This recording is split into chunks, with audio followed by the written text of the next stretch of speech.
इसमें लगभग परियोजना में मंगवाली तहसील के 26 ग्रामों में 7,500 हेक्टेयर में सिंचाई हो सकेगी। ये गुना जिले का बहुत ही अशोकनगर जिले का बहुत महत्वपूर्ण किसानों के लिए योजना है। मैं समझता हूँ इससे किसानों की पर कैपिटा इनकम में काफ़ी वृद्धि होगी। परियोजना की लागत लगभग 87 करोड़ रुपए है। उसी प्रकार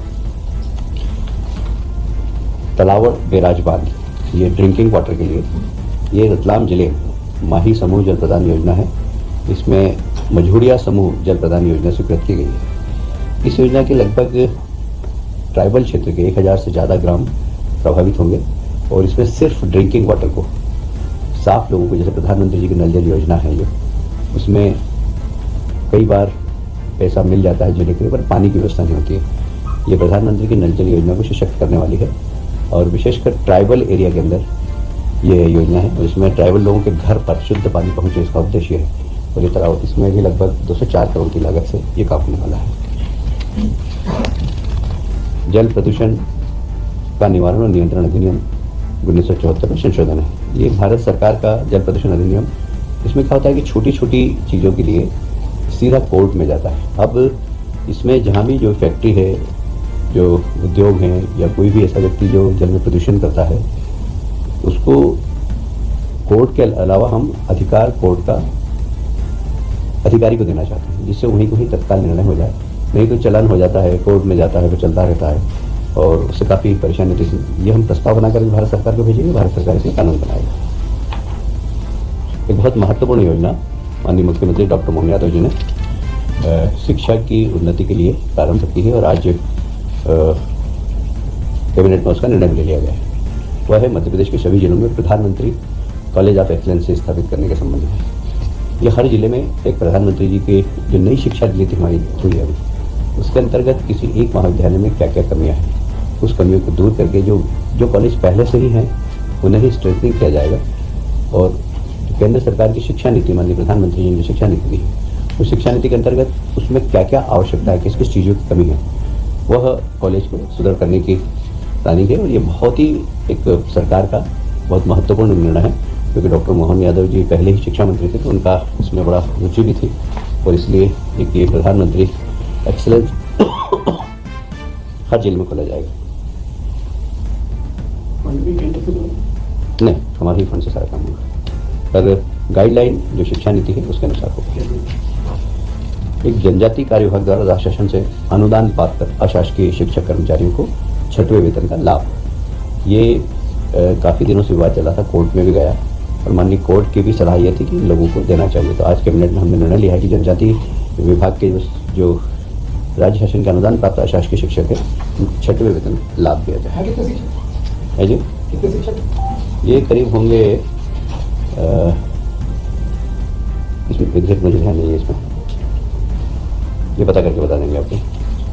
नमस्कार दोस्तों, आप लोग को बता दें आज कैबिनेट बैठक में यानी कि गरीबों के हित में, किसानों के हित में बड़े निर्णय लिए गए हैं। जैसा आप लोग देख पा रहे हो कि सीएम मोहन यादव की अध्यक्षता में कैबिनेट में 10 बड़े फैसले हुए हैं, जिसमें से किसानों की परियोजनाओं को लेकर कई बड़े ऐलान किए गए हैं, साथ ही गरीबों को लेकर, युवाओं को लेकर और खासकर उन्होंने जो है नई शिक्षा नीति लागू करने के लिए, क्योंकि पहले जो है डॉक्टर मोहन यादव जी जो है पहले शिक्षा मंत्री बने रहे, उन्होंने कहा इसके लिए उनको ज़्यादा लगन है शिक्षा के लिए। उन्होंने नया जो पाठ्यक्रम है वो चालू करने वाली, नया शिक्षा नीति लागू करने वाली ही काफ़ी अच्छी बात है, नई पहल करने वाले है डॉक्टर मोहन यादव। हालांकि वो सीएम है, पहले शिक्षा मंत्री हुआ करते थे, लेकिन आज जो है लाडली बहनों के लेके सरकार ने कहा है कि जो भी अब तीसरा चरण चलेगा, जो फॉर्म भरे जाएंगे, जो बहनें रह गई हैं उनके फॉर्म भरे जाएंगे और अब 9वीं किस्त मिलने वाली है। सभी को पता है कि आज 23 जनवरी हो गई है, 10 फरवरी को पैसा फिर से आने वाला है बहनों के खाते में। तीसरा चरण फरवरी में शुरू होने वाला है, ऐसी संभावनाएं हैं जो चल रही हैं। तो आप लोगों ने अभी देखा ही है जो अभी बता रहे हैं, तो चलिए आगे सुन लेते हैं, फिर आगे आप लोगों को बता देते हैं कि कैबिनेट में एक महत्वपूर्ण निर्णय है, लोक स्वास्थ्य एवं परिवार कल्याण विभाग का हुआ है। आप सभी जानते हैं पहले चिकित्सा शिक्षा विभाग और लोक स्वास्थ्य एवं परिवार कल्याण विभाग अलग अलग थे। आज दोनों ही विभागों को एक कर दिया गया जिससे कि इफिशियंसी बढ़े। नहीं तो हमेशा दोनों विभागों के बीच में फाइलों का आदान प्रदान होने से काफ़ी समय लगता था। वे दोनों विभाग एक होने से विभाग की कार्य करने की क्षमता बढ़ेगी। और इसमें आप सभी जानते हैं कि जिला अस्पताल, कॉलेज और इनके बीच में तालमेल नहीं होता, पर अब सभी जवाबदारी एक ही प्रमुख सचिव और माननीय मंत्री जी के पास रहेगी। दूसरा,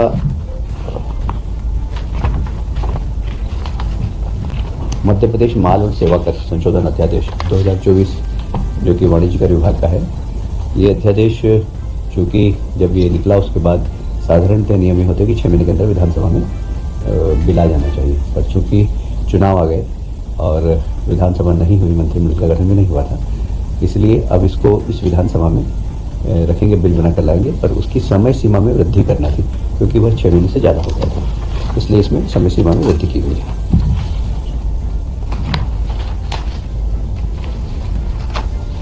मध्य प्रदेश आयुर्वेदिक विश्वविद्यालय अधिनियम 2011 में के प्रावधानों में थोड़ा संशोधन किया गया है क्योंकि अभी आयुर्वेद विश्वविद्यालय चिकित्सा में दंत चिकित्सा, नर्सिंग, आयुर्वेद, यूनानी, होम्योपैथी, नेचुरोपैथी आदि के पाठ्यक्रम संचालित करती है, पर इसमें पैरामेडिकल स्टाफ को क्योंकि पहले एक आध कॉलेज हुआ करता था, सब कॉलेज की संख्या काफ़ी बढ़ गई है, तो इसलिए थोड़ा सा इसके पैरामेडिकल स्टाफ के जो पाठ्यक्रम है उसको ही यूनिवर्सिटी को देने का प्रस्ताव है। और इसलिए इसमें पैरामेडिकल स्टाफ की संख्या भी काफ़ी बड़ी है क्योंकि अब लोगों का कोविड के बाद से इन सब विधि के अंदर नर्सिंग और पैरामेडिकल दोनों, और कोविड के बाद से इन विधाओं के प्रति लोगों की जागरूकता बहुत बढ़ गई और उसकी आवश्यकता भी बहुत ज़्यादा बढ़ गई। मल्हारगढ़ लिफ्ट इरिगेशन परियोजना में प्रशासकीय स्वीकृति है। यह एक बहुत महती योजना है। इसमें अशोकनगर की तहसील मुंगावली में बेतवा नदी पर प्रस्तावित है। इसमें जेपी बीना पावर द्वारा निर्मित बैराज के जल को लिफ्ट किया जाएगा। इसमें लगभग परियोजना में मुंगावली तहसील के 26 ग्रामों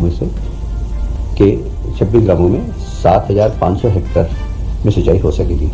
ये गुना जिले का बहुत ही अशोकनगर जिले का बहुत महत्वपूर्ण किसानों के लिए योजना है। मैं समझता हूँ इससे किसानों की पर कैपिटा इनकम में काफ़ी वृद्धि होगी। परियोजना की लागत लगभग 87 करोड़ रुपये है। अब इसमें जहाँ भी जो फैक्ट्री है, जो उद्योग हैं या कोई भी ऐसा व्यक्ति जो जल में प्रदूषण करता है, उसको कोर्ट के अलावा हम अधिकार कोर्ट का अधिकारी को देना चाहते हैं, जिससे वहीं को ही तत्काल निर्णय हो जाए। नहीं तो चलन हो जाता है, कोर्ट में जाता है, वो चलता रहता है और उससे काफ़ी परेशानी होती है। ये हम प्रस्ताव बनाकर भारत सरकार को भेजेंगे, भारत सरकार इसमें कानून बनाएगा। एक बहुत महत्वपूर्ण योजना माननीय मुख्यमंत्री डॉक्टर मोहन यादव जी ने शिक्षा की उन्नति के लिए प्रारंभ की है और आज कैबिनेट में उसका निर्णय भी ले लिया गया है। वह है मध्य प्रदेश के सभी जिलों में प्रधानमंत्री कॉलेज ऑफ एक्सीलेंस स्थापित करने के संबंध में। ये हर जिले में एक प्रधानमंत्री जी के जो नई शिक्षा नीति हमारी हुई है अभी, उसके अंतर्गत किसी एक महाविद्यालय में क्या क्या कमियां हैं, उस कमियों को दूर करके जो कॉलेज पहले से ही हैं उन्हें ही स्ट्रेंथनिंग किया जाएगा। और केंद्र सरकार की शिक्षा नीति, माननीय प्रधानमंत्री जी ने जो शिक्षा नीति दी है, उस शिक्षा नीति के अंतर्गत उसमें क्या क्या आवश्यकता है, किस किस चीज़ों की कमी है, वह कॉलेज को सुधार करने की प्लानिंग है। और ये बहुत ही एक सरकार का बहुत महत्वपूर्ण निर्णय है क्योंकि डॉक्टर मोहन यादव जी पहले ही शिक्षा मंत्री थे, तो उनका इसमें बड़ा रुचि भी थी और इसलिए एक ये प्रधानमंत्री एक्सीलेंस हर जिले में खोला जाएगा। नहीं, हमारे ही फंड से सारा काम होगा, पर गाइडलाइन जो शिक्षा नीति है उसके अनुसार हो किया जाएगा। एक जनजातीय कार्य विभाग द्वारा राज्य शासन से अनुदान पात्र अशासकीय शिक्षक कर्मचारियों को 6वें वेतन का लाभ, ये काफ़ी दिनों से विवाद चला था, कोर्ट में भी गया और माननीय कोर्ट की भी सलाह यह थी कि लोगों को देना चाहिए। तो आज कैबिनेट में हमने निर्णय लिया है कि जनजातीय विभाग के जो राज्य शासन का अनुदान प्राप्त अशासकीय शिक्षक है उनको 6वें वेतन लाभ दिया जाए। है जी, ये करीब होंगे इसमें एग्जैक्ट मुझे ध्यान नहीं है, इसमें ये पता करके बता देंगे आपको।